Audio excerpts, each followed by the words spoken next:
نحمده ونصلي على رسوله الكريم أما بعد فقد قال الله تعالى في القرآن المجيد والفرقان الحميد أعوذ بالله من الشيطان الرجيم بسم الله الرحمن الرحيم عسى أن تكرهوا شيئا وهو خير لكم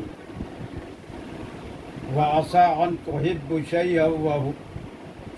وهو شر لكم واللہ یعلم وانتم لا تعلمون لا تحسبوه شرا لکم بل هو خیر لکم۔ یہ آپ کے سامنے دو آیتیں جو میں نے ابھی پڑھی ہیں، ان میں سے پہلی آیت میں اللہ تعالیٰ نے ارشاد فرمایا ہے کہ ہو سکتا ہے تمہیں کوئی چیز بہت ہی ناپسندیدہ اور بری لگے، لیکن انجام کے لحاظ سے وہ تمہارے لیے خیر ثابت ہو، اور ہو سکتا ہے کوئی چیز تم کو بہت اچھی لگے لیکن تمہارے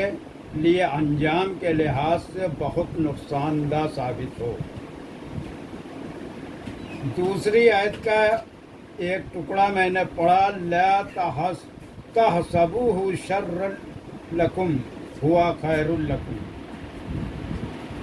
ایک بہت ہی المناک واقعہ رحمت دو عالم صلی اللہ علیہ وسلم کی زندگی میں پیش آیا تھا کہ دشمنوں نے ایک بہت ہی سنگین بہتان اور ایک بہت جھوٹا و گندا الزام ام المومنین سیدہ عائشہ پر ایک زبردست سازش کے تحت لگایا تھا، اور کردار کشی کی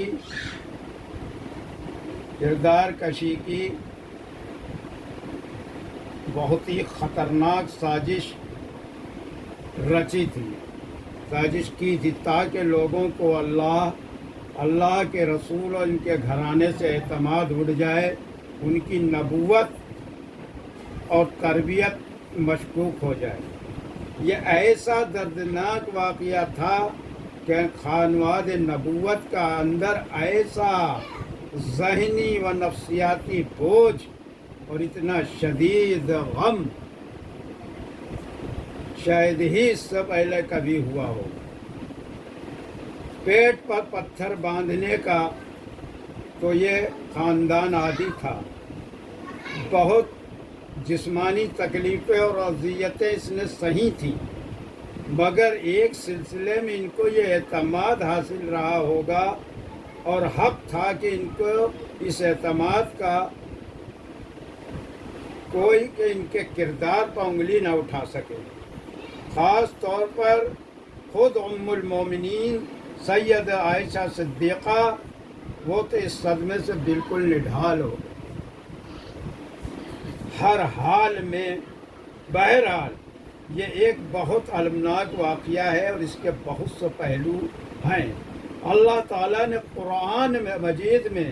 اس واقعے کے ایک عجیب و غریب پہلو کی طرف اشارہ فرمایا ہے، جس کی طرف کسی کا ذہن بھی نہیں جا سکتا۔ اللہ تعالیٰ نے پہلے تو قرآن مجید میں حضرت عائشہ کی پاک دامنی کا اعلان کیا، اور اس کے بعد فرمایا لا تحسبوه شرا لکم بل هو خیر لکم، کہ اس واقعے کو اپنے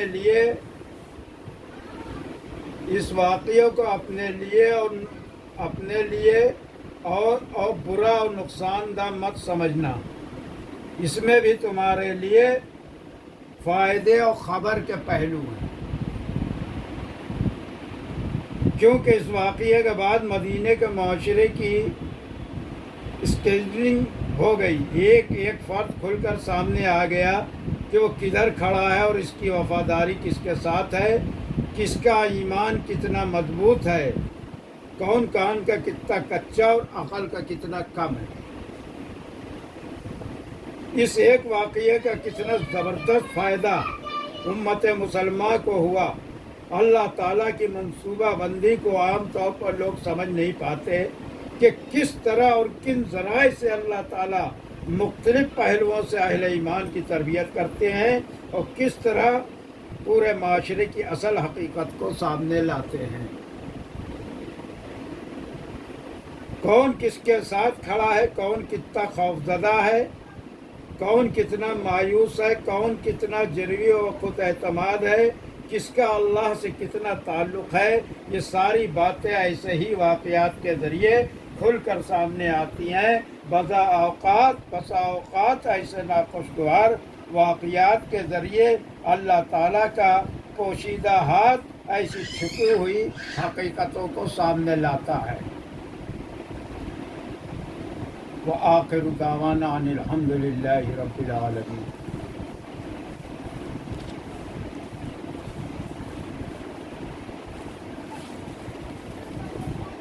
بسم اللہ الرحمن الرحیم۔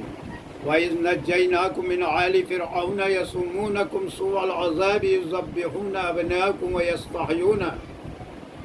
نِسَاءَكُمْ وَفِي ذَلِكُمْ بَلَاءٌ مِّن رَّبِّكُمْ عَظِيمٌ وَإِذْ فَرَقْنَا بِكُمُ الْبَحْرَ فَأَنجَيْنَاكُمْ وَأَغْرَقْنَا آلَ فِرْعَوْنَ وَأَنتُمْ تَنظُرُونَ۔ یہود کو اور جب کہ رہائی دی ہم نے تم کو متعلقین فرعون سے جو فکر میں لگے رہتے تھے، تمہاری سخت آزاری کے گلے کاٹتے تھے، تمہارے بیٹوں کے اور زندہ چھوڑ دیتے تھے تمہاری عورتوں کو، اور اس میں ایک امتحان تھا تمہارے پروردگار کی جانب سے بڑا بھاری، اور جب شک کر دیا ہم نے تمہاری وجہ سے سمندر کو، پھر ہم نے بچا لیا تم کو اور غرق کر دیا متعلقین فرعون کو، اور تم معائنہ کر رہے تھے۔ یہ اس آیت کے ترجمہ ہے۔ تفسیر: یہود کو دو انعامات کی یاد دہانی، آزادی اور بحر قلزم میں راستہ ملنا۔ حضرت یوسف علیہ السلام کے زمانے میں بنی اسرائیل مصر میں آ کر آباد ہو گئے تھے، اور قریب 400 برس کے اندر ان کی تعداد لاکھوں تک پہنچ گئی تھی۔ مصر کے بادشاہوں کو، جن کا لقب فرعون ہوتا تھا،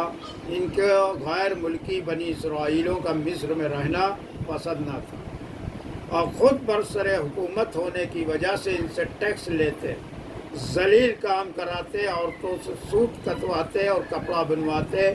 مردوں سے راج مزدوری کا کام لیتے اور کھیت جتواتے کہ ایک رات فرعون مصر یعنی ولید بن معصب نے خواب دیکھا کہ ایک آگ بیت المقدس کی طرف سے آئی ہے، جس نے تمام مصر کو گھیرے میں گھیر لیا اور چن چن کر ایک ایک قبطی یعنی مصر کے گھر میں گھس گئی اور اس کو جلا دیا، اور بنی اسرائیل کے مکانات میں وہ نہیں گئی اور وہ محفوظ رہے۔ فرعون مصر نے صبح کو تمام کاہنوں کو جمع کر کے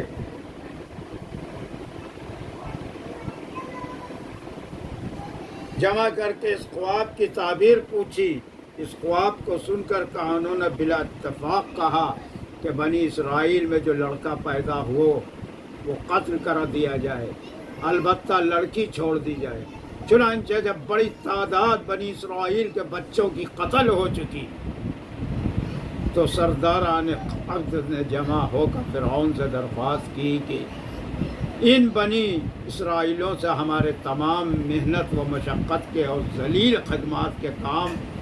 متعلق ہیں، اگر یہ قتل عام یوں ہی جاری رہا تو انجام کار یہ ذلیل کام بھی ہم ہی کو کرنا پڑے گا۔ یہ سن کر فرعون نے ترمیم کی کہ 1 سال قتل جاری رہے اور دوسرے سال بند رہے۔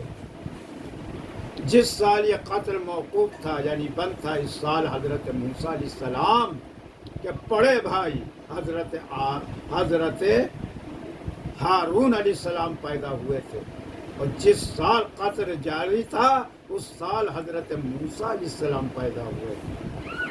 اور اللہ تعالیٰ نے اپنی لطیف حکمت سے موسیٰ علیہ السلام کو محفوظ رکھا، اور خود اسی فرعون بادشاہ مصر کے محل میں موسیٰ علیہ السلام کی پرورش کرائی۔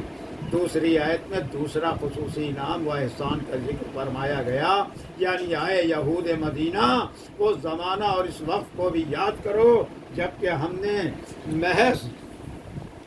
تمہاری وجہ سے راستہ دینے کو سمندر کو شق کر دیا۔ یہ قصہ اس وقت ہوا تھا کہ موسیٰ علیہ السلام مصر میں بنی اسرائیل گھرانے میں پیدا ہو کر فرعون کے محل میں پرورش پا کر جوان ہوئے، اور پھر ایک مصری کے دانستہ قتل ہو جانے کی وجہ سے فرعون کی گرفت سے بچ کر مدین چلے گئے، اور وہاں سے کافی عرصے بعد پھر اللہ کے پیغمبر بن کر مصر میں واپس آئے، اور مدتوں فرعون کو سمجھاتے رہے۔ جب کسی طرح نہ مانا تو موسیٰ علیہ السلام کو حکم الہی ہوا کہ بنی اسرائیل کو خفیہ لے کر مصر سے راتوں رات چلے جاؤ۔ راستے میں سمندر یعنی بحر قلزم پڑا، اور پیچھے سے فرعون اپنے لشکر کے ان کے پیچھے میں آ پہنچا۔ اس وقت تعالیٰ کے حکم سے سمندر شق ہو گیا اور اس میں خشک راستے ظاہر ہو گئے، جن پر گزر کر بنی اسرائیل تو سمندر پار کر گئے، اور جب فرعون پیچھے کرتے غرض سے انہی راستوں پر سے گزرنے کے لیے اندر سمندر میں گھسا، اس وقت سمندر کا پانی اپنے سابق حال پر ہو گیا، اور فرعون اپنے لا لشکر کے سبب ڈوب کر ختم ہو گئے۔ حضرت ابن عباس رضی اللہ عنہ سے روایت ہے کہ جب بعد ہجرت حضرت محمد صلی اللہ علیہ وسلم مدینہ منورہ تشریف لائے تو دیکھا کہ یہود مدینہ عاشورہ کا روزہ رکھتے ہیں۔ حضور صلی اللہ علیہ وسلم نے یہود سے دریافت فرمایا تو انہوں نے کہا کہ آج عاشورہ کا دن ہے، اس مبارک دن میں بنی اسرائیل کو فرعون کے ہاتھوں سے نجات حاصل ہوئی اور فرعون غرق ہو کر ہلاک ہوا۔ تو موسیٰ علیہ السلام بطریق شکر کے اس دن کا روزہ رکھتے تھے، تو ہم بھی ان کی پیروی میں روزہ رکھتے ہیں۔ مسئلہ عاشورہ کا روزہ 9 تاریخ کے روزے کے ساتھ ملا کر رکھنا مسنون ہے، صرف عاشورہ والے دن کا روزہ رکھنا مکروہ ہے۔ اور غرض یہاں آیت میں 2 خصوصی واقعات اور احسانات جو قوم بنی اسرائیل کا حق تعالیٰ نے فرمائے تھے یہود مدینہ کو یاد دلائے گئے۔ مزید انعامات و احسانات کا ذکر اگلی آیات میں فرمایا گیا ہے، جس کا بیان انشاءاللہ آئندہ درس میں ہوگا۔ دعا کیجیے حق تعالیٰ اپنے شب و روز کے احسانات اور انعامات کی شکر گزاری کی توفیق عطا فرمائے، اور اپنے شکر گزار بندوں میں ہمیں شامل فرمائے، آمین۔ وآخر دعوانا الحمدللہ رب العالمین۔